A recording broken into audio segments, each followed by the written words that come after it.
기본서 페이지 14페이지 방갈로 3번의 자기 효능감 이론 하겠습니다. 1. 개요 보세요. 1. 동그라미 1번에 어떤 과제를 수행하는 데 있어서 자신의 능력에 대한 믿음, 밑줄 거 보세요. 자신에 대한 능력에 대한 믿음. 이게 자기 효능감이라는 것은 자신감이라고 생각하시면 돼요. 그러니까 자신의 능력에 대한 믿음, 어떻게 보면 이게 자신감이죠.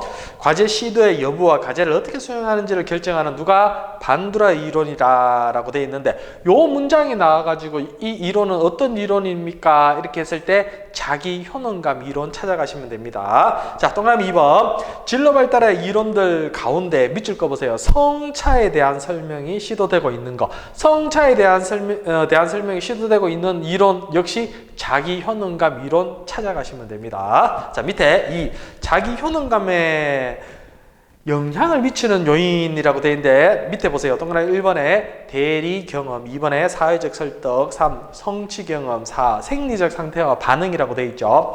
그러니까 자신감에 영향을 미치는 요인을 물어보는 거라고 생각하시면 돼요. 그러니까 대리 경험, 간접 경험. 한번 간접 경험 해봤을 때도 약간 자신감이 생기겠죠. 뭐 사회적 설득이라든지 성취 경험. 내가 어떤 일을 성취했을 때의 경험. 그리고 생리적 상태와 반응인데 여기서는 오답 하나 써놓을게요. 사회경제적 여건. 사회경제적 여건. 갈로 열고 X. 이것도 맞는 것 같지만 이게 아닙니다. 알겠죠? 사회경제적 여건. 갈로 열고 X. 그리고 이렇게 하면 자기 효능감 이론은 끝났습니다. 자, 동그라미 개요에 보면 동그라미 1번, 2번 각각 요 문장이 나왔을 때 어떤 이론? 그렇죠. 자기 효능감 이론 찾아가시면 되고 2번에 자기 효능감에 영향을 미치는 요인이 아닌 것 했을 때 1번, 2번, 3번 이렇게 참고하시고 4번 오답은 사회 경제적 여건이 오답입니다. 자, 밑에 방갈로 4번에 브라운의 직무 소외에 관한 연구라고 돼 있죠. 자, 직무라는 것은 하는 일이라고 생각해 보세요. 내가 하는 일에 소외됐다. 내가 회사에 가가지고 일을 하는데 내가 하는 일을 하는데 내가 하는 일에 소외가 됐는 거예요. 그걸 브라우너 아저씨라는 사람이 연구를 했는데 개요를 한번 보겠습니다. 1. 개요. 노동자가 작업 과정을 자유롭게 통제하지 못하고 목적의식이 상실하며, 그러니까 본인이 어떤 일을 해야 되는지 자유롭게 통제도 못하고 목적도 없고 이런 상황이에요. 그리고 통합된 조직에 소속되지 못하고 자기 몰입의 기회를 가지지 못함으로써 직무 소외에 놓이게 된다. 맞는 말 그렇죠? 그러니까 회사를 가서 내가 하는 일, 즉 직무를 하기 위해서 자기 통제도 해야 되고 목적의식도 있어야 되고 구성원들, 그러니까 사회 통합도 같이 내가 어울려야 소외가 안 되는데 이런 거를 다 못하기 때문에 하는 일, 즉 직무 소외를 당한다는 거예요. 자, 이 개요는 그렇고 이제 문제는 요 2번에서 나옵니다. 이 브라우너 아저씨가 규정한 비소외적 상태, 그러니까 소외가 아닌 상태죠. 그러면 이 사람은 생활을 잘하고 있는 상태예요. 그러니까 한번 볼게요. 동그라미 1번 자유와 통제. 스스로 자유로우면서도 스스로를 통제하는 것. 두 번째 목적이 있으면 되고, 세 번째 사회적 통합, 네 번째 자기 몰입이 되는 거예요. 그런데 여기서 오답을 하나 써드릴게요. 자기 실현 갈로 열고 X. 자기 실현도 이거 맞는 말 같지만 브라우너 아저씨가 이 말을 안 했기 때문에 자기 실현이 틀린 거라고 생각하시면 됩니다. 알겠죠? 이렇게 해서 문제를 한번 정리를 한번 해보겠습니다. 자, 기출문제집 페이지 28쪽 105번 가겠습니다. 105번. 어떤 과제를 수행하는 데 있어서 자신의 능력에 대한 믿음, 자신의 능력에 대한 믿음, 이게 뭐죠? 그냥 자신감이라고 생각했죠. 자, 자신감이라고 제가 생각해라고 했는데 자신의 능력에 대한 믿음이 과제의 시도 여부와 과제를 어떻게 수행하는지를 결정하는 반두라 이론은 그렇죠. 자기 효능감 이론이고 106번 진로 발달의 이론들 가운데 성차에 대한 설명이 시도되고 있는 이론 성차 그렇죠. 자기 효능감 107번 자기 효능감에 영향을 미치는 요인과 가장 거리가 먼 것은 그렇죠. 사회 경제적 여건은 없는 거고 자 108번 시만의 개념적 틀을 이용하여 브라우너가 규정한 비소외적 상태에 해당하지 않은 것은 그렇죠. 자기 실현. 이렇게 정리를 하겠습니다. 다시 우리 기본서 15페이지 제일 위에 방갈로 5번에 가치 중심적 진로 접근 모형 가겠습니다. 1 개요해 보면 자 1번하고 4번까지 이렇게 묶으세요. 1번하고 4번까지 이렇게 묶으시고 자 동그라미 1번 볼게요. 제목은 가치 중심이에요. 제목. 그러니까 가치가 가장 중요하다는 이론이라고 생각하시면 돼요. 자, 동그라미 1번 보세요. 개인이 우선권을 부여하는 가치들은 얼마 되지 않는다. 그렇죠. 가치가 가장 중요한데 모두 다 가치가 중심이라 하면 안 되잖아. 그러니까 가치가 가장 중요한 반면에 또 가치를 부여하는 것은 얼마 되지 않는다. 그러면 제가 가치를 부여했다는 것은 되게 중요하다라는 거예요. 알겠죠? 그러니까 얼마 되지 않는다. 2. 가치는 환경 속에서 가치를 담은 정보를 획득함으로써 학습되고 3. 생애의 만족은 중요한 모든 가치들을 만족시키는 생애 역할들에 의존하고 4번째. 생활 역할에서의 성공은 많은 요인들에 의해 결정되는데 이들 중에서 학습된 기술도 있고 인지적, 정의적, 신체적 적성 등도 있다라고 되어 있죠. 그 밑줄 거 보세요. 동그라미 4번을 체크하셔가지고 이들 중에는 밑줄 거 보세요. 학습된 기술도 있고 인지적, 정의적, 신체적 적성도 있다 등도 있다라고 되어 있죠. 이것을 오답으로 어떻게 나오냐면 외적 요인을 결정한다 뭐 이런 식으로 문제가 나와요. 그러니까 동그라미 4번을 이거 조금 주의 있게 보시면 되고 자, 동그라미 5번 갈게요. 다른 이론들과 달리 흥미를 진로 결정에 큰 영향을 미치지 않는 것으로 보는 반면에 무엇을? 그렇죠. 가치 밑줄 거세요. 가치를 행동 역할에 합리화하는데 매우 강력한 결정 요인으로 본다. 그러니까 제목 자체에서 가치 중심적이기 때문에 다른 이론은 흥미, 즉 그 개인들이 좋아하는 흥미를 요건 중요하게 다뤘다 생각하면 중요하게 생각했다 하면 근데 요 가치 중심적은 가치를 되게 중요시한 이론이구나 이렇게 생각하시면 돼요. 자 밑에 방갈로 6번에 맥락주의 갈게요. 개요는 볼게요. 자 1번, 2번, 3번, 4번 요래 묶으시고 자 행위는 맥락주의의 주요 관심 대상이다. 이 행위란 인지적, 사회적으로 결정되며 일상의 경험을 반영하는 것이다. 3. 진로 연구와 진로 상담에 대한 맥락상의 행위 설명을 확립하기 위해 고안되었고 4번째 밑줄 거 보세요. 개인 혹은 환경 어느 한쪽에 관심을 기울이는 것이 아닌 맥락적 그물 안에서 이들 간의 관계와 밑줄 거 보세요. 상호작용에 초점을 둔다. 그러니까 개인도 중요하고 환경도 중요하고 둘 다 중요하다고 생각하시면 돼요. 근데 보기에서는 개인보다는 환경의 영향을 강조한다. 이런 말이 보기에서 나오거든요. 이게 틀린 거예요. 개인하고 환경하고 어떻게 둘 다 중요하다라는 이론이라고 생각하시면 돼요. 알겠죠? 자, 그러니까 요거는 이것도 보기 4번을 조금 체크를 하세요. 이렇게 놓고 한번 문제를 한번 풀어보겠습니다. 기출문제 29페이지 109번 가겠습니다. 가치 중심적 진로 접근 모형에 관한 설명으로 틀린 것은 했는데 4번 보세요. 생애 역할에서의 성공은 개인적 요인보다는 외적 요인들에 의해 주로 결정된다. 외적 요인 아니에요. 외적 요인. 그러니까 학습된 기술도 있고 학습된 기술은 외적 요인이지만 인지적, 정의적, 신체적 적성 등은 어떻게 보면 내적인 요인이에요. 그러니까 내외적인 거 다 같이 중요시 결정되는 거라고 하시면 돼요. 자, 109번에 4번. 110번 갈게요. 가치 중심적 진로 접근 모형에 관한 설명으로 틀린 것은 했는데 답은 4번 보세요. 생활 역할에서의 성공은 학습된 기술과 인지적, 정의적, 신체적 적성을 제외한 밑줄 그죠? 제외한 요인들에 의해 결정된다. 아니죠. 이것을 다 어울려가지고 결정된다고 했죠. 111번. 진로 발달에서 맥락주의에 관한 설명으로 틀린 것은 했는데 2번 보세요. 개인보다는 환경의 영향을 강조한다. 아니죠. 개인 혹은 환경 어느 한쪽에 관심을 기우는 것이 아닌 맥락적 그물에서 이들 관계와 상호작용에 초점을 둔다는 이론이에요. 알겠죠? 그러니까 111번은 2번이 틀린 거고 자 다시 교재로 오셔가지고 페이지 16쪽 상갈로 3번에 자급 동기 및 직무 만족 관련 이론이라고 되어 있는데 이 부분도 그 나왔던 부분만 이렇게 제가 정리했거든요. 그렇기 때문에 제가 해라는 부분만 탁탁 하시면 됩니다. 자, 방갈로 1번에 메이어라는 아저씨가 호손 연구를 했대요. 호손 연구는 그 호손 공장이라는 데가 있었는데 공장에서 이렇게 연구를 했어요. 그러니까 이제 호손 연구라고 하는 거고, 한번 볼게요. 방갈로 1번에 메이어의 호손 연구와 인간관계라고 되어 있는데, 자, 조직 성원의 생산성이 생리적 경제적 요인으로만 자극받는 것이 아니라, 밑줄 그어보세요. 사회적 심리적 요인에 크게 영향을 받는다고 주장하고, 또 밑줄 그으세요. 인간적 사회적 환경에 의해 생산 능률이 달라진다고 보았다. 또 밑줄 그으세요. 작업 장면의 사회적 환경과 조직 성원의 사회적 심리적 욕구 및 조직 내 비공식 집단을 중시한다라고 했는데,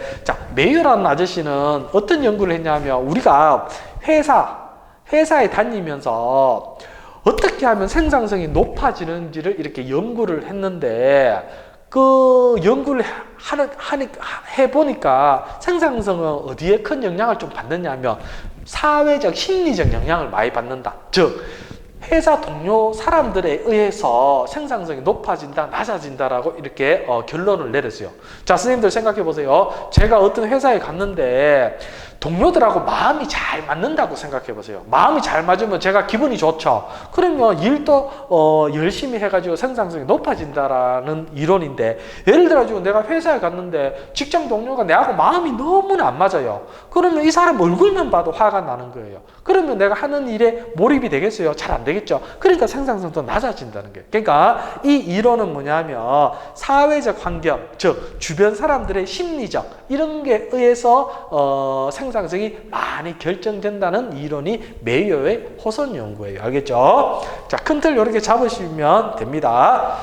자, 그리고 밑에 또 방갈로 2번에 메슬로우의 아저씨가 욕구 위계 이론을 했는데 한번 볼게요. 계열을 먼저 볼게요. 동그라미 1번 보세요. 인간은 특정한 형태의 충족되지 못한 욕구들을 만족시키기 위해서 동기화된다라고 되어 있죠. 자, 요 문장이 나왔을 때 누구냐 하면 메슬로우 욕구 위계 이론 찾아가시면 되고, 두 번째 보세요. 욕구들은 충족되어야 할 순서에 따라 위계적인 형태로 계열된다라고 되어 있고, 밑에 욕구 위계의 5단계가 되어 있죠. 찾았습니까? 예, 그러면 요 7, 8을 보세요. 이게 메슬로우의 욕구 위계 이론 5단계인데, 제 첫 번째 단계는 생리적 욕구, 안전, 애정, 자기, 자아 실현 욕구인데, 자, 메슬로우라는 아저씨는 욕구를 위계라는 것은 뭐냐면 높낮이 순서를 이렇게 만들어내는 게 위계죠. 순서. 그러니까 순서가 1단계부터 5단계 순서 위계를 만들어놨기 때문에 그냥 욕구 위계 이론이라고 하는 거고, 자, 우리 개요의 동그라미 1번 다시 읽어볼까요? 인간은 특정한 형태에 충족되지 못한 욕구들을 만족시키기 위해서 동기화된다라고 되어 있는데, 자, 제일 1단계는 생리적 욕구죠. 생리적. 저 사람들은 처음에 배고프고 춥고 이러면 야들이 먼저 해결이 돼야 돼요. 배고픈데 선생님들 그 직업상담사 공부를 할 수 있겠어요? 못해요. 배고프고 지금 날씨 추운데 추운데 무슨 내가 공부를 해야 되겠다, 자아 실현을 해야 되겠다, 안 돼요. 그러니까 가장 하위 단계의 욕구가 뭐냐면 생리적 욕구, 즉 배고픔이라든지 그리고 뭐 추위에 대한 거, 이런 걸 해결을 해야 다음 단계로 어떻게 욕구가 동기화가 된다는 게. 그게 두 번째 이제 안전에 대한 욕구로. 그러니까 이제 사람들이 이제 집을 지어야 되겠다, 외부 동물들한테 내가 보호를 받아야 되겠다, 이런 이제 안전에 대한 욕구가 생기는 거예요. 그러다가 요게 또 만족이 되면 또 새로운 동기, 즉 애정과 소송에 대한 욕구, 즉 이제 사람들은 이제 결혼을 해야 되겠다, 사랑을 해야 되겠다, 이런 욕구가 있는 거예요. 그리고 요거 욕구가 또 충족이 되면 또 자기 존중, 존경의 욕구, 이런 게 성립되는 거예요. 또 하고 싶은 이런 게 이제 동기화가 되는 거예요. 그런 다음에 마지막에 이제 스스로 자아 실현의 욕구. 그러니까 수험생 여러분들도 지금 어떤 욕구에 속해 있냐면 어떻게 보면 자아 실현의 욕구가 있잖아. 지금 1단계부터 4단계는 다 수험생들이 충족이 되어 있기 때문에 또 충족되지 않은 욕구를 하기 위해서 동기화가 된다는 이론이 메슬로우의 5단계 욕구 위계 이론이에요. 되겠습니까? 자, 그러면 개요의 동그라미 1번에 인간은 다시 한번 읽어볼게요. 인간은 특정한 형태에 충족되지 못한 욕구들을 만족시키기 위해서 요게 예를 들어 만족되었으면 요거는 충족되지 못했죠. 그러니까 요거를 만족시키기 위해서 동기화가 된다는 거예요. 그러니까 만족시키기 위해서 동기화되어 있다라고 돼 있고 동그라미 2번 보세요. 욕구들은 충족되어야 할 순서에 따라 순서가 이렇게 있는 거죠. 야를 해결이 돼야 야가 하고 싶은 욕구가 생긴다는 거예요. 동기가 생긴다는 거예요. 또 야가 충족이 되면 또 요거에 대한 동기가 생기는 거고. 돼요. 그러니까 순서에 따라 위계적인 형태로 되는 것이 이게 욕구 위계 이론이야. 되겠습니까? 그리고 요거 5단계 중에 최하위 단계는 생리적 욕구고 최상위 단계는 자아실현의 욕구. 요거 가져가세요. 알겠죠? 문제가 그렇게 나옵니다. 자, 됐고 밑에 방갈로 3번에 알더프의 ERG 이론 가겠습니다. 1. 알더프는 메슬로우 욕구 이론과 유사한 직무동기 이론으로서 유사하다라는 것은 알더프라는 사람 메슬로우 욕구 위계 이론을 조금 가져와 가지고 자기 이론에 맞췄다는 거예요. 좋게 말하면 이런 거고 안 좋게 말하면 뺏겼는 거예요. 그 메슬로우 아저씨를 이 메슬로우 욕구 위계로 5단계를 자기 나름대로 이제 3단계를 만들었는 거예요. 볼게요. 그러니까 유사한 직무동기 이론으로 ERG 이론을 개발하였다. 그는 메슬로우의 만족 진행 욕구 전개를 비판하고 좌절태행 욕구 전개를 주장하면서 메슬로우 욕구 계층 이론의 문제점을 극복하고자 하였다라고 되어 있죠. 좌절태행 요거 한번 밑줄 꺼보세요. 좌절태행. 이것은 무슨 말이냐면 메슬로우 욕구 이론은 생리적 욕구가 충족이 되면 이렇게 다시 올라가고 또 안전의 욕구가 되면 이렇게 다시 동기화돼 가지고 또 충족하려고 하고 이렇게 가는 거예요. 그러면 메슬로우 욕구 이론은 위로만 가는 거를 설명을 했는데 알더프는 뭐냐면 좌절태행이라는 것은 뭐냐면 예를 들어 제가 어떤 사람이 개인이 3단계까지 갔다가 다시 이렇게 태행될 수도 있겠죠. 맞아요. 요런 거를 알더프는 설명을 했는 거예요. 그러니까 좌절태행했는 거. 그러니까 이만큼 올라갔다 하더라도 메슬로우는 여기까지 올라가는 것만 설명했지 내려가는 거 태행되는 거는 설명 안 했거든요. 인간이 또 좌절할 수도 있잖아. 살다 보면. 그러니까 그거를 그냥 설명했다. 요런 것만 알고 있으면 돼요. 자, 2번 갈게요. 2번에 체크하세요. 메슬로우 욕구 이론과 가장 밑줄 긋어요. 가장 유사성이 많은 직무동기 이론이 무엇입니까? 라고 하면 알더프의 ERG 이론 찾아가시면 됩니다. 가장 유사하다는 것은 가장 많이 뺏겼다는 거라고 생각하시면 돼요. 알겠죠? 3. 메슬로우의 5단계 욕구를 3가지 범주로 구분하였다라고 되어 있는데 존재 욕구는 보세요. 자, 존재 욕구는 생리적 욕구하고 안전의 욕구를 묶어가지고 이 알더프라는 사람은 그냥 존재 욕구를 만들었는 거예요. 맞아요. 그리고 관계 욕구는 애정 요거하고 만들었는 거고 성장 욕구는 또 자기 존중하고 또 요거하고 이렇게 만들었는 거예요. 그러니까 조금 많이 뺏겼었다고 생각하시면 돼요. 그러니까 ERG라는 것은 영어 앞글자 따가지고 존재 욕구, 관계 욕구, 성장 욕구의 영어 앞글자를 따가지고 ERG 이론이라고 하는 거예요. 되겠습니까? 자, 그리고 4번에 좌절태행 요소를 추가하였으며 이를 통해 고차원 욕구가 좌절되었을 때 오히려 저차원 욕구의 중요성이 커진다라고 주장했다. 이렇게 올라갔을 때 이만큼 올라갔을 때도 좌절태행 밑으로 내려올 수도 있죠. 그러니까 밑에 욕구도 중요하다. 요거 알더프가 이야기했다. 요 정도만 알면 돼요. 알겠죠? 자, 이렇게 하고 우리가 또 밑에 방갈로 4번 맥클리랜드의 성취 동기 이론. 요거는 이제 한 가지만 좀 가져가시면 돼요. 성취 동기 이론. 이 이론도 메슬로우 욕구 이론을 많이 뺏겼어요. 근데 요거는 문제가 딱 한 문제 한 부분에 나오기 때문에 요것만 가져갈게요. 자, 한번 1번을 보겠습니다. 1. 맥클랜드는 개인의 성격이 행위를 유발하는 잠재적인 요소들, 즉 성취 욕구, 권력 욕구, 친교 욕구로 구성되어 있다고 보았다. 그는 특히 3가지 욕구 중 성취 욕구의 중요성을 강조하였으며 이를 토대로 성취 동기 이론을 전개했다. 2. 맥클랜드가 제시한 성취 욕구는 메슬로우의 무슨 욕구? 밑줄 그어보세요. 자아실현의 욕구와 흡사하며 친교의 욕구는 애정과 소속에 대한 욕구와 밀접하다라고 되어 있는데 여기서 그냥 맥클랜드도 메슬로우 욕구 이론을 거의 많이 뺏겼어요. 비슷한 게 많아요. 그러니까 맥클랜드가 제시한 성취 욕구는 자아실현의 욕구와 아주 흡사해요. 알겠죠? 자, 그러니까 문제에서는 맥클랜드의 성취 욕구는 메슬로우의 어떤 욕구와 비슷하냐 이렇게 물어볼 거예요. 그거만 가져가시면 됩니다. 알겠죠? 자, 이렇게 하고 우리 문제를 한번 풀어보겠습니다. 112번 보겠습니다. 생산 현장에서 호선 연구가 의미하는 것은 동료들, 사회적, 심리적 동료, 그죠? 동료들 때문에 동료들이 어떻게 내하고 친하냐 안 친하냐에 따라 가지고 생산성이 높아지는 거, 사회적, 심리적, 환경 요인을 중요시했는 건데 4번 보세요. 인간적, 사회적 환경에 의해 생산률이 달라진다. 되겠습니까? 자, 113번. 자급동기 이론의 대두는 호선 연구에서 출발한다. 호선 연구에서 생산성이 가장 중요한 영향을 미치는 것으로 밝혀진 것은 무엇인가? 라고 했는데 4번 보세요. 작업 장면의 사회적 환경. 되겠습니까? 자, 114번 다음 중 메슬로우 욕구 이론의 기본 가정에 해당하는 것은 했는데 4번 보세요. 인간은 특정한 형태의 충족되지 못한 욕구들을 만족시키기 위해서 동기화된다. 예를 들어 요게 욕구를 충족되었으면 아직 충족되지 못한 특정한 형태 요거에 대해서 요거를 충족하기 위해서 동기화돼서 올라간다는 거예요. 그러니까 4번이 답입니다.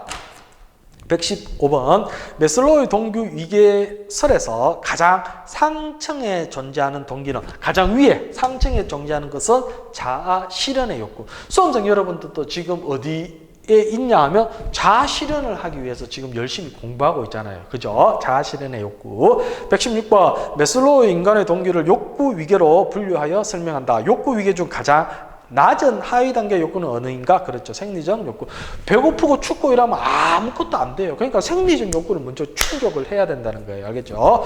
117번 메슬로우가 제시한 자기 실현의 사람의 특징이 아닌 것은 요거는 문제 보고 익히세요. 자기 실현했다는 것은 뭐냐 하면 성공했는 사람이라고 생각하시면 돼요. 성공했는 사람.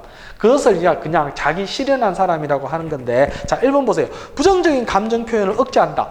내한테 부정적인 감정이 있어요. 이것을 억제 누르면 돼요, 안 돼요? 안 돼요. 병나요. 이것을 부정적인 감정을 표출해야지. 그리고 이제 해결을 해야 되는 건데 억누른다, 억제한다 이렇게 하면 틀린 거예요. 그러니까 답은 1번이고 자, 2번, 3번, 4번 읽어보세요. 읽어보면 그렇게 하면 아마 성공할 거예요. 보기 2번, 3번, 4번 같이. 자, 그리고 118번 다음 중 메슬로우 욕구 위계 이론과 가장 유사성이 많은 것. 많은 직무동기 이론은 가장 유사성이 있다, 많다는 것은 가장 많이 뺏겼다라고 생각하시면 돼요. 그러니까 4번 보세요. 알더프의 ERG 이론. 자, 119번. 다음 주 직무 만족 및 작업 동기에 관한 설명으로 옳은 것은 했는데 자, 답은 3번 보세요. 알더프는 인간의 욕구를 존재, 관계, 성장 욕구 맞아요. 그렇죠. ERG 욕구로 했는 거죠. 자, 그리고 3번이 이렇게 답이 옳은 거고 나머지는 다 틀린 거예요. 알겠죠? 자, 그리고 120번 가겠습니다. 메슬로우 욕구 단계 이론 중 자아 실현과 존중의 욕구 수준에 상응하는 내용으로 적합한 것은 했는데 3번에 보세요. 맥클랜드의 성취 동기 이론 중 성취 욕구가 자아 실현 욕구와 가장 흡사하다라고 했죠. 맞아요. 그러니까 120번의 답은 3번이 되겠습니다. 다시 이제 기본서 17페이지 방갈로 5번에 허즈버그 2요인 이론 찾았습니까? 자, 갈로 안에 동기 위생 이론이라고 되어 있는데 1. 동기 요인하고 두 번째 위생 요인이 있죠. 맞아요. 자, 읽기 전에 자, 요게 이제 동기 이론이고 이게 위생 이론이라고 생각해 보세요. 자, 동기 이론은 되게 좋은 세상이라고 생각하세요. 좋은 세상. 그리고 위생 요인은 별로 안 좋은 세상이라고 생각하세요. 안 좋은 세상.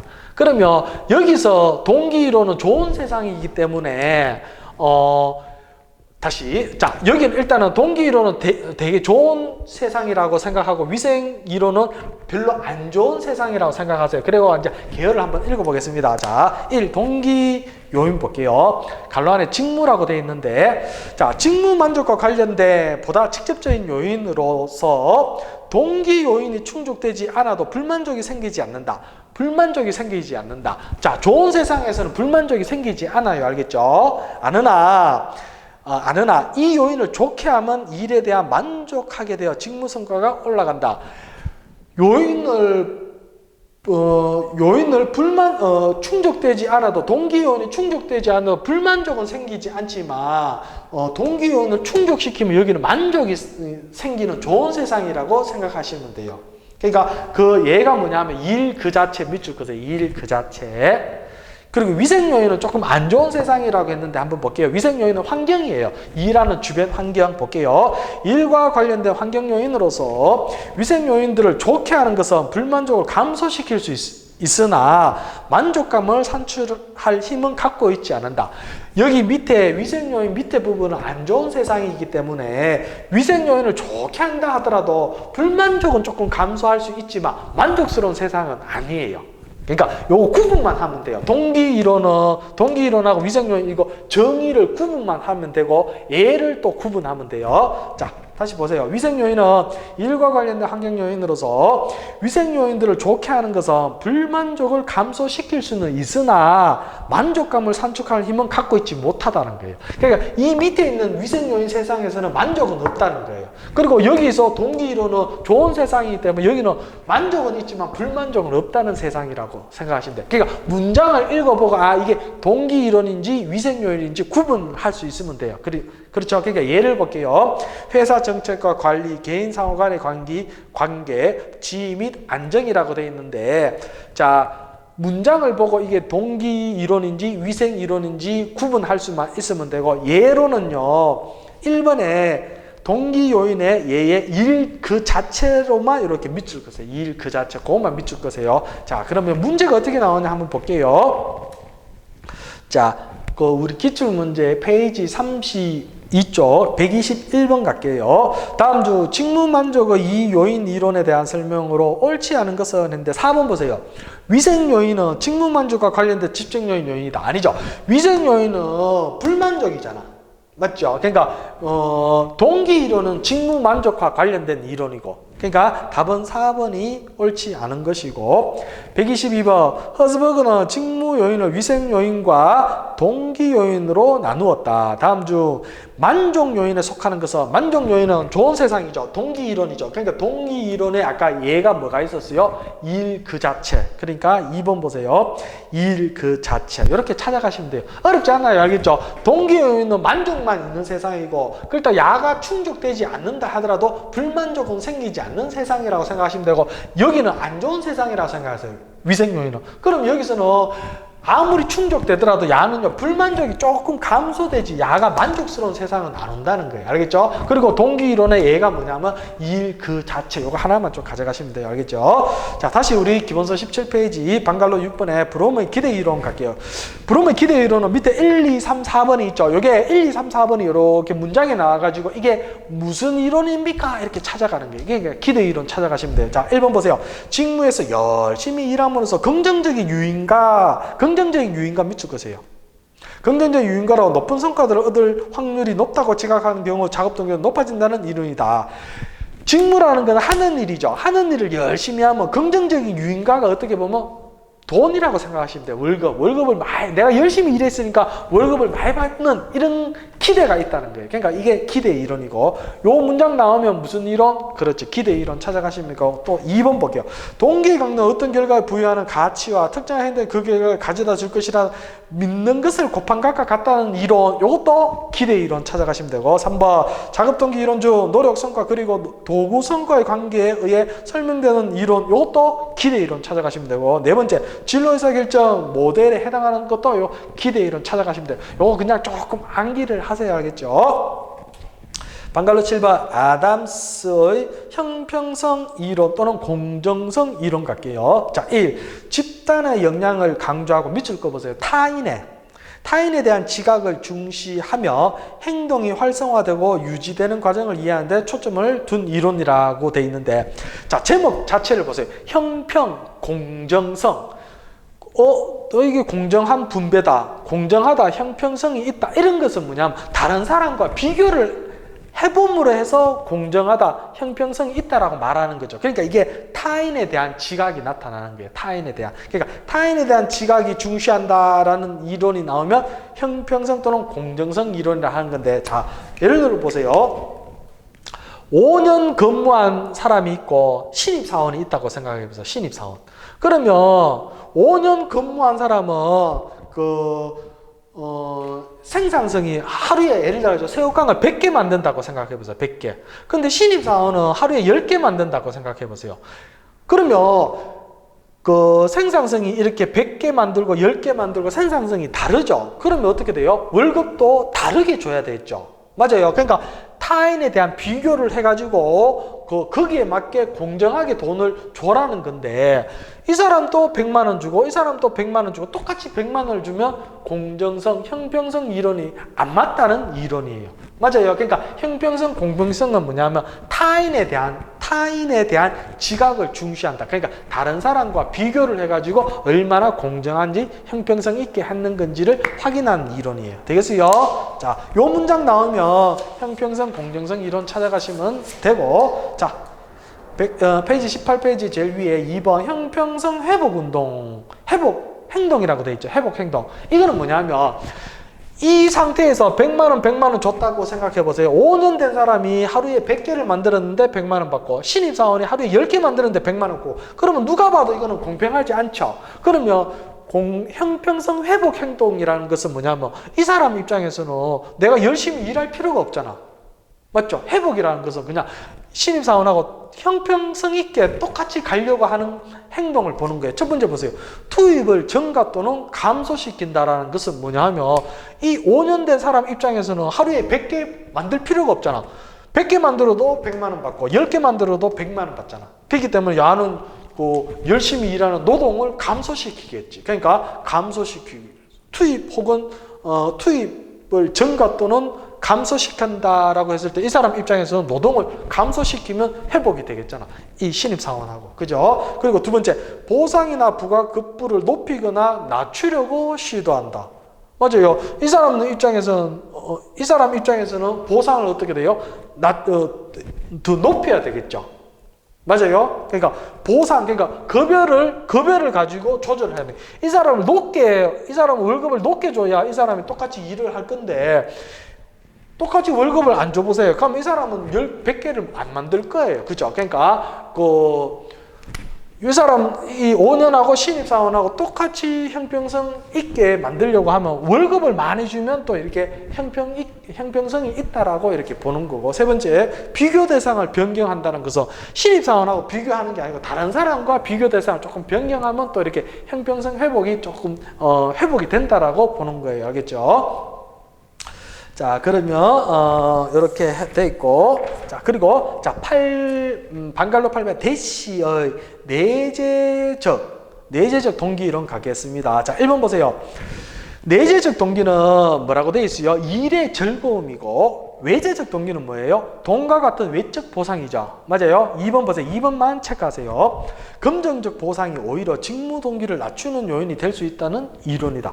이 제목을 보세요. 대시의 내재적, 그러니까 내 안에 무엇이 동기가 되어가지고 일을 한다는 이론인데, 이 이론은 내재적이라는 것은 일의 즐거움, 마음에 있는 거고, 외적인 것은 돈이에요. 그런데 이상하게 이 이론은 금전적 보상, 즉 돈을 내가 주면 이 이론에서는 직무 동기가 낮아진다는 이론으로 보는 이론이에요. 좀 이상하죠? 우리 같은 경우에는 돈 많이 주면 열심히 더 일할 건데, 이 이론은 좀 이상해요. 돈 주면 일할 동기가 떨어진다는 이론이에요. 하여튼 요 2번에 금전적 보상이 오히려 직무 동기를 낮추는 요인이 될 수 있다는 이론이다. 요 문장 나오면 내재적 동기이론 찾아가시면 됩니다. 알겠죠? 3번 보세요. 내재적 동기이론에 의하면 외적 보상은 내재적 동기를 저해한다. 자, 요거고. 자, 방갈로 9번에 강화이론 가겠습니다. 강화이론. 자, 일을 하는 것은 보상이 뒤따르기 때문에 하는 거고, 두 번째, 보상이 지연되면 작업 동기가 줄어든다. 그러니까 월급을 안 주면 열심히 일 안 한다는 이론이고, 세 번째, 간헐적 보상을 주면 계속 유지된다. 이거 강화 이론은 뭐냐면 우리 직업 상담학의 행동주의 기억나요? 행동주의 이론을 배웠을 때 그 정적 강화, 부적 강화 배웠잖아. 강화라는 것은 뭐냐면 행동 빈도를 높이는 거죠. 맞아요. 이 강화 이론을 이렇게 조금 응용했는 건데, 열심히, 그러니까 외적으로 돈을 많이 주면 사람들이 열심히 일한다는 이론이라고 생각하시면 돼요. 알겠죠? 자, 강화 이론 됐고, 자, 방갈로 10번은 로크와 레덤 아저씨의 목표 설정 이론이라고 되어 있는데, 거기에는 옆에 보험회사라고 생각해 보세요. 보험회사 목표 설정. 와, 우리 보험회사 가면 한 달에 뭐 15건, 20건 목표가 설정돼 있잖아요. 가입을 시켜야 된다나 막 그런 거라고 생각해 보시면 돼요. 1번 볼게요. 어려운 목표가 더 높은 수준의 직무 수행을 가져다 온다. 어려운 목표. 자, 이번 달에는 목표가 50개입니다 했을 때 어려운 목표죠. 그렇지만 50개는 다 달성은 뭐 하더라도 한 30개 정도는 달성할 수가 있겠죠. 자, 그렇게 생각하시면 돼요. 그러니까 어려운 목표가 더 높은 수준의 직무 수행을 가져온다. 두 번째, 목표에 대한 몰입이 목표의 난이도에 비례하고 몰입. 세 번째, 개인의 과업 수행에 대해 피드백을 받는 것이 중요하다. 피드백. 아침마다 보험회사 이렇게 아침마다 조회하죠. 조회하면서 그 똘순이 엄마는 이번 달에 하나도 못했네요. 자꾸 막 피드백 주고받고 하는 거예요. 그러면 어떻게 돼요? 그 아주머니가 더 열심히 일하겠죠. 그러니까 그런 피드백 받는 것도 중요하고. 네 번째, 설정된 목표가 일반적일 때보다 밑줄 그어보세요. 구체적으로 설정될 때 근로자들의 직무 수행이 보다 높아진다고 보았다. 자, 이번 달은 50개지만 이번 달에 목표가 50개지만 이것을 보다 구체적으로 가는 것. 즉 일주일에 요번 주 안에는 15개를 목표로 하자. 이렇게 밑으로 갈수록 구체적으로 목표를 설정하면 그게 어떻게 보면 직무 수행이 보다 높다라는 거예요. 알겠죠? 그러니까 요 문제에서는 요 동그라미 4번에 구체적으로 설정될 때 이거를 보편적이라고 나와요. 보편적 갈로 열고 X라고 쓰세요. 구체적 밑에 보편적 갈로 열고 X. 자, 그것만 하시면 되고. 방갈로 11번에 와인의 성취 귀인 이론이라고 되어 있는데 요 밑에 요 문장 나오면 그냥 성취 귀인 이론 찾아가시면 돼요. 동기가 높은 사람은 성공의 원인을 자신이 열심히 노력한 탓으로 돌린다. 요 문장 나와가지고 무엇입니까? 라고 하면 성취 귀인 이론 찾아가시면 되고. 자, 12번 윌시 좋아하는 직무 의무와 싫어하는 직무 의무는 각각 그들의 욕구와 일치하거나 일치하지 않는다고 주장한 학자라고 했을 때 이것도 요 문장이 나왔을 때 윌시 찾아가시면 됩니다. 이렇게 해서 우리가 문제를 한번 풀어보겠습니다. 123번 기출문제 123번 페이지 32쪽 123번 다음 주 직무에서 열심히 일함으로써 긍정적 유인가가 높은 성과들을 얻을 확률이 높다고 지각하면 자급동기가 높아진다는 이론은 그렇죠. 기대이론. 124번 동기의 강도는 어떤 결과에 부여하는 가치와 특정한 행동이 그 결과를 가져다 줄 것이라는 믿는 것을 반갑과 같다는 설명하는 이론은 그렇죠. 기대이론. 125번 자급동기 이론 중 노력 성과 그리고 동구 성과의 관계에 의해 설명되는 이론도 기대이론. 126번 다음 중 진로 의사결정 모델에 해당하는 것은 그렇죠. 기대이론. 자, 기대이론 같은 경우에는 우리 기본서에 1번, 2번, 3번, 4번 요 문장을 좀 가져가세요. 요 문장이 나와가지고 무슨 이론이라 하고 물어보면 기대이론이라고 좀 찾아가시면 되고. 127번 자급동기와 관련된 이론 중 집단의 역량을 강조하고 밑줄 그어보세요. 타인에 대한 지각을 중시하며 행동이 활성화되고 유지되는 과정을 이해하는데 초점을 둔 것은 했을 때 그렇죠. 형평이론. 얼마나 공평한지 형평 이론이 타인에 대한 지각을 중시하는 이론이고.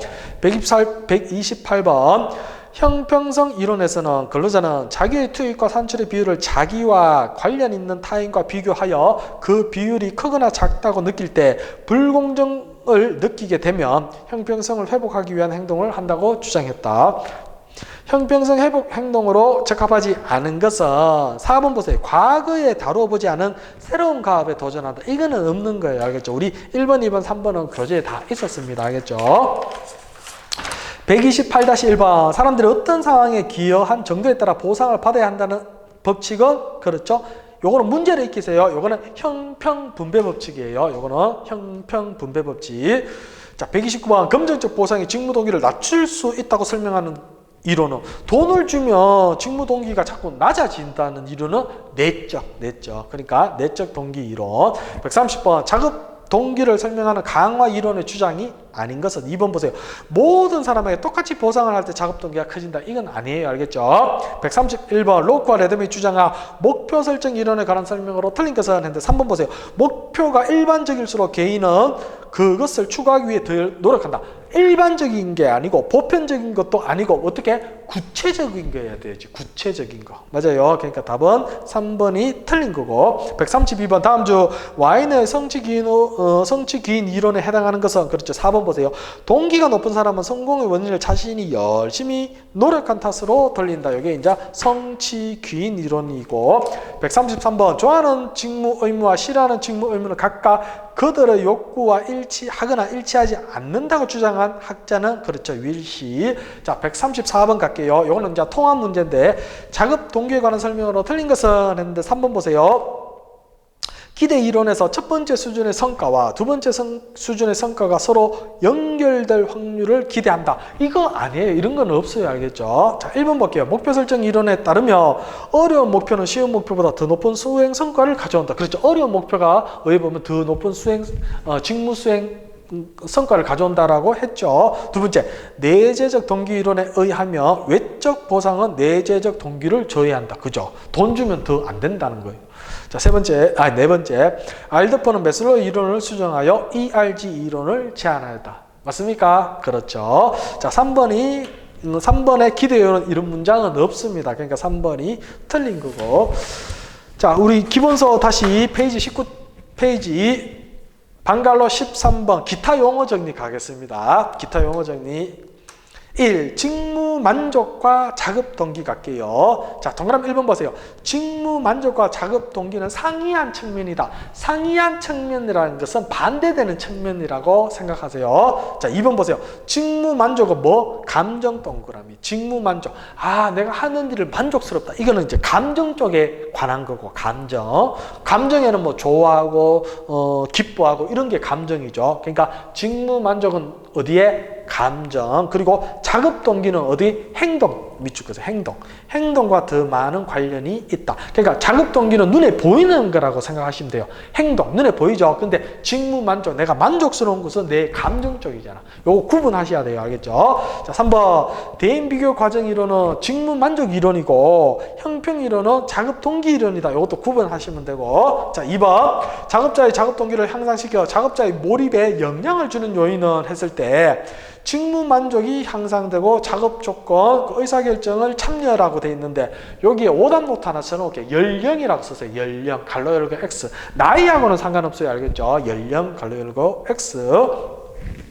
밑에 3번 직무 만족이라는 거. 직무 만족이라는 게 제가 뭐라고 했어요? 감정이라고 했죠. 감정. 좋아하고 뭐 기쁘고 이런 거. 그러니까 밑에 보세요. 동그라미 1번, 2번, 3번에 요 문장이 나왔을 때 이게 직무 만족이라고 찾아가시면 돼요. 한번 볼게요. 동그라미 1번에 자신의 직무나 경험에 대한 평가로부터 비롯되는 유쾌하거나 정적인 감정 상태. 밑줄 그어요. 감정. 아, 이게 직무 만족에 대한 설명이에요. 동그라미 2번 한 개인의 자신의 일에 대한 심리적 일체감을 가지고 자아상에서 자신의 일이 차지하는 중요도를 나타내는 개념. 이것도 심리적 일체감이라는 것은 어디 보면 만족이 돼 있는 상태라고 생각하시면 돼요. 이건 역시도 직무 만족에 대한 설명이고. 3번 로크가 주장했던 자신의 직무나 직무 경험에 대한 평가로부터 비롯되는 유쾌하거나 정적인 감정 상태. 요거 이제 동그라미 1번하고 똑같죠? 이것도 직무 만족에 대한 설명이에요. 알겠죠? 요거 찾아가시면 됩니다. 자, 4번 리커트 척도는 뭐냐 하면 직무 만족을 측정하는 방법의 하나로 직무에 대한 진술문에 대해 밑줄 그어보세요. 5개의 선택지들 중에 하나에 표시하여 태도를 나타내는 표준화된 양식을 이용하는 방법은 이걸 리커트 척도. 자, 보기가 1번, 2번, 3번, 4번, 5번이 이래 있으면 뭐 2번 체크하든지 3번 체크하든지 이런 게 리커트 척도예요. 알겠죠? 리커트 척도. 이거 찾아가시면 돼요. 5개의 선택지들 중에 하나를 표시한다. 이게 리커트 척도예요. 5번째, 성공적인 제안 제도를 실시하기 위한 요건은 볼게요. 1. 심사를 거쳐 채택된 제안에 대해서 충분한 보상을 하고, 2번째, 제안을 장려 지도하는 방식을 제도화하고, 3번째, 제안을 신속하고 공평하게 처리 심사한다. 자, 성공적인 제안 제도라는 것은 그 회사에서 그 직원들한테 제안을 해봐라는 거예요. 그 좋은 그 일, 아이디어 같은 거. 그런데 이런 거를 제안을 했을 때 이 직원들이 제안했는 거에 대해서 아, 너무 좋다. 그럴 때는 어떻게 충분한 보상도 해주고, 그리고 제안을 장려하는 것도 막 이렇게 제도화하고, 그리고 또 제안을 했을 때 신속하게 피드백을 줘야 이 직원들이 자꾸 제안을 하겠죠. 그러다 보면 그게 이제 성공적으로 제안 그 제도가 정착이 된다는 거예요. 알겠죠? 자, 성공적인 제한 제도 큰 틀 의미 아시겠습니까? 자, 그렇게 하고 이제 마지막 문제 안 풀었는 거 풀어보겠습니다. 기출문제 페이지 35쪽 135번 가겠습니다. 다음 중 직무 만족과 작업 동기에 대한 설명으로 틀린 것은 했는데 1번 보세요.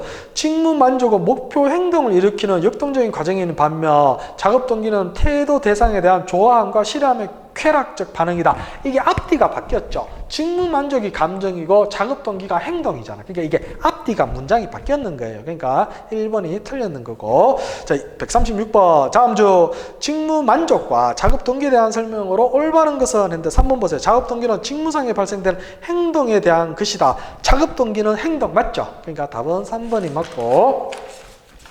137번.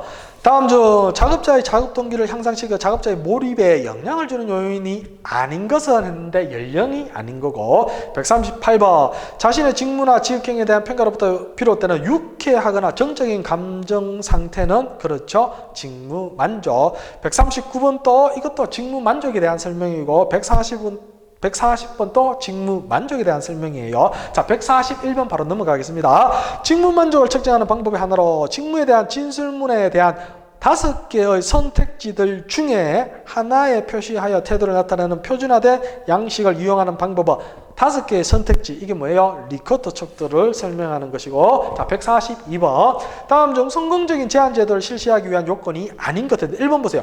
제한은 반드시 관리자 또는 감독자와의 협의를 거치도록 한다. 자, 지금 회사 직원이 내가 요거를 한번 제안해보고 싶다라고 이렇게 제안서를 썼는데 이거를 꼭 반드시 관리자나 감독자한테 협의를 거쳐야 된다는 것은 뭐냐면 검사를 받아야 된다는 거예요. 이런 걸 너무 검사를 하면 제안자가 자유롭게 제안을 할 수 있겠어요? 못하는 거예요. 그렇기 때문에 1번이 틀린 거예요. 알겠죠? 자, 답은 1번이 아닌 것이고 나머지 2번, 3번, 4번 우리 교재에 있었으니까 한번 정리를 해보시면 됩니다. 여기까지 하고 좀 쉬었다 하겠습니다. 수고 많이 하셨습니다.